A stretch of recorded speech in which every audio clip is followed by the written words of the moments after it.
why do you think this submission from the side of Iran? Because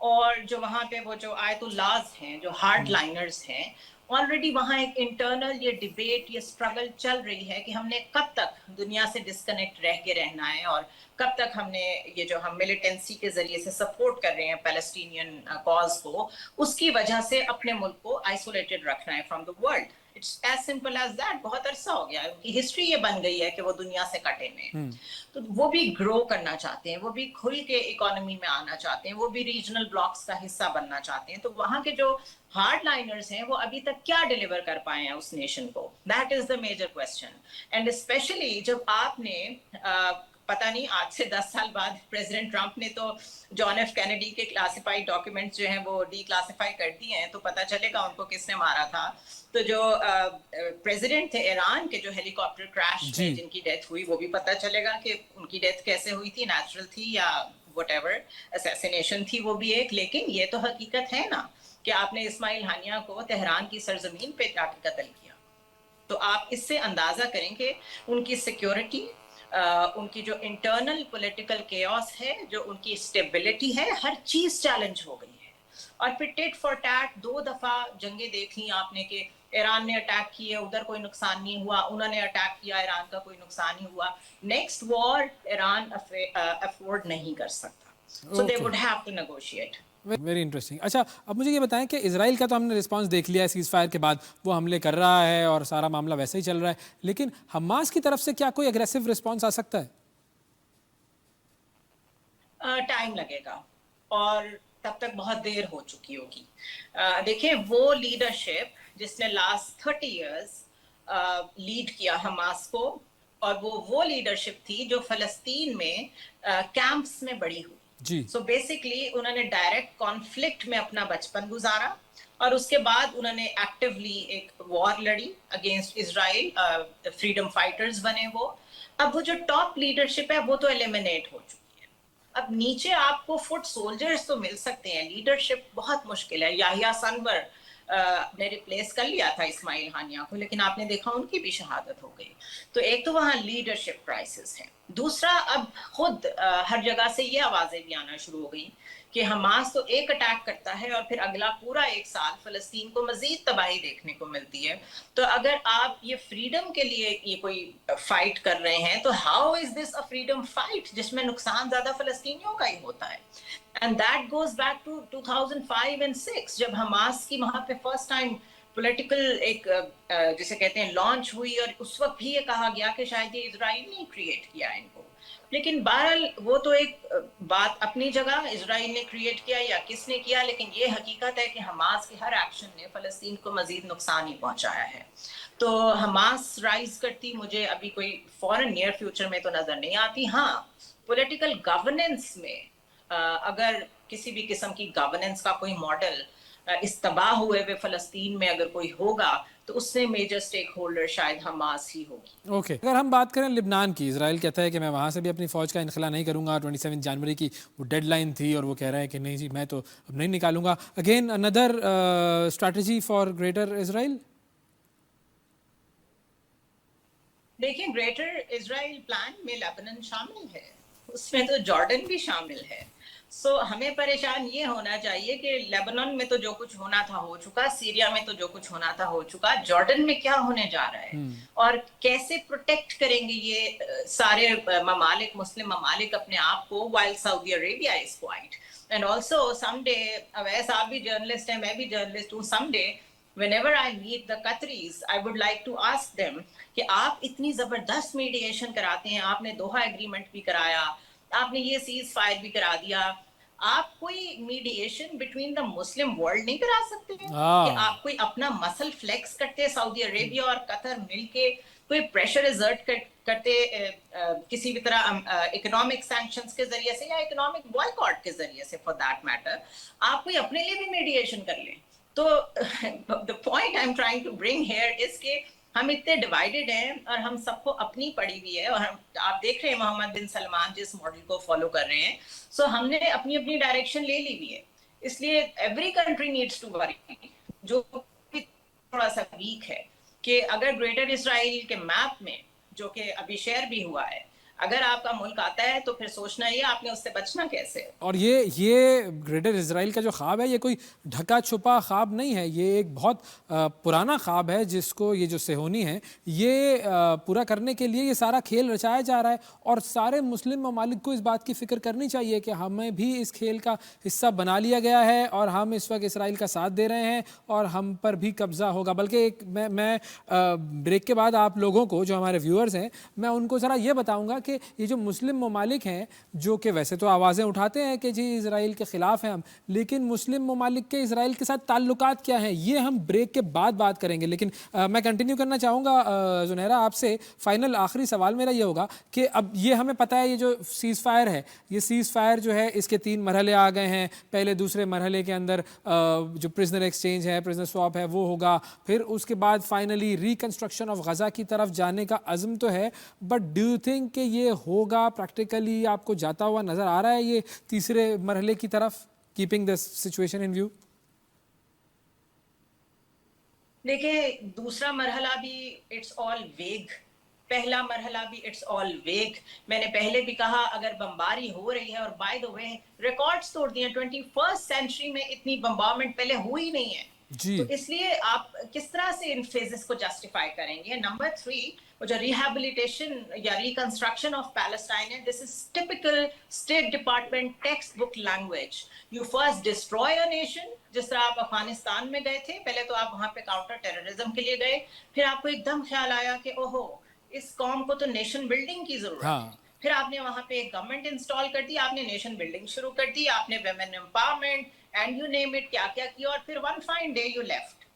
تو this is a typical text book. اور فلسطین کی reconstruction it's a joke, it's a joke. اور میرے خیال ہے بہت ہی یہ انسانیت کے ساتھ مذاق ہے کہ جہاں پہ نسلیں ختم ہو گئی ہیں, جہاں ابھی ہمیں نمبرز نہیں پتا کہ کتنے لوگ جہاں بحق ہوئے ہیں, بیکاز جو ربل ہے وہ کتنا ٹن ہے اور اس کو ہٹانے میں کتنے سال لگیں گے, اس میں سے کتنی لاشیں نکلیں گی.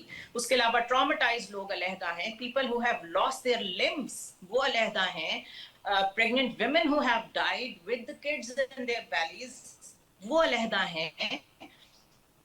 تو یہ تو ایک کٹاسٹرفی اتنی بڑی نوعیت کی ہے کہ آپ کہہ رہے ہیں you will rehabilitate.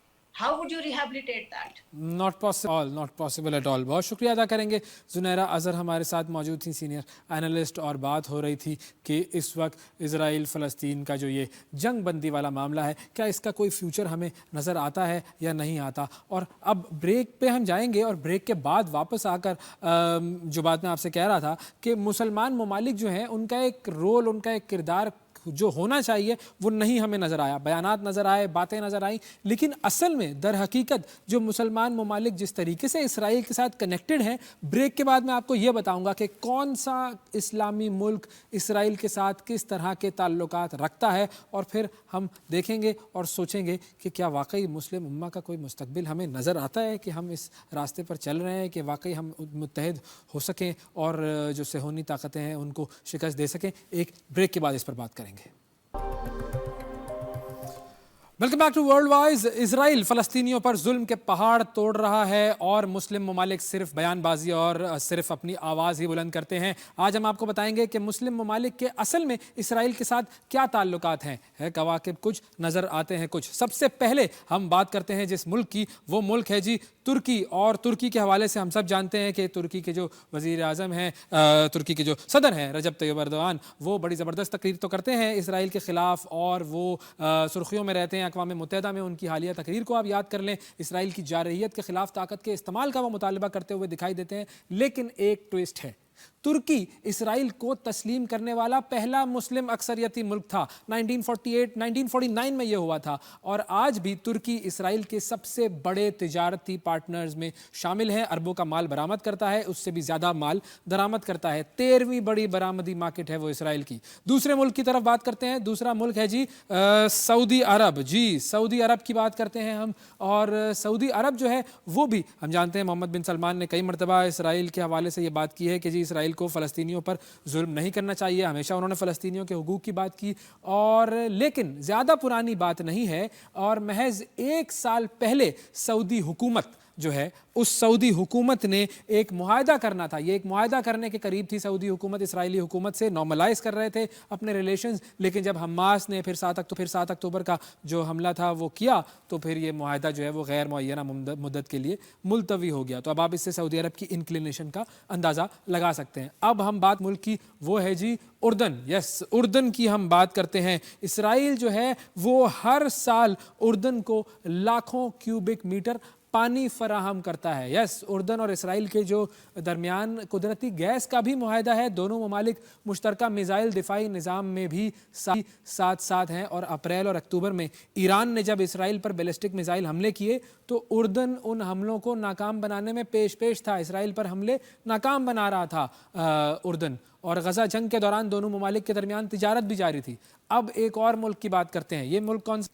یہ ملک ہے جی مصر. یس, مصر کی بات کرتے ہیں جی. 1979 میں اسرائیل کے ساتھ تعلقات کو معمول پر لانے والا پہلا ملک جو تھا وہ تھا مصر, اور 2023 میں اسرائیلی گیس کی مصر کو جو سپلائی تھی وہ 25% بڑی تھی, اور ان کی جو تجارتی شراکت ہے وہ اب سالانہ اربوں ڈالر سے تجاوز کر چکی ہے. یہ دونوں جو ہیں وہ ملک مل کر آپس میں تجارت کرتے ہیں. سب سے اہم غزہ کی ناکہ بندی کا معاملہ یہ ہے, مصر کی غزہ کے ساتھ سرحد ہے رفح کراسنگ, اور رفح کراسنگ ہے تو مصر کی, کنٹرول یہاں پر اسرائیل کا ہے, اور اسی کنٹرول کی وجہ سے غزہ میں امداد کا کوئی سامان نہیں جا سکتا ہے. بالکل, تو یہ ہے جی مصر کی بات کرتے ہیں جی بحرین کی. یس, بحرین. 7 اکتوبر کے بعد جب تل ابیب کے لیے پروازیں ساری معطل ہو گئی تھیں, بحرین نے یہ کام نہیں کیا تھا, اور دوران غزہ جنگ ان کے درمیان تجارت میں زبردست اضافہ ہوا. اور اس سے بھی زیادہ حیران کرنے والی بات یہ ہے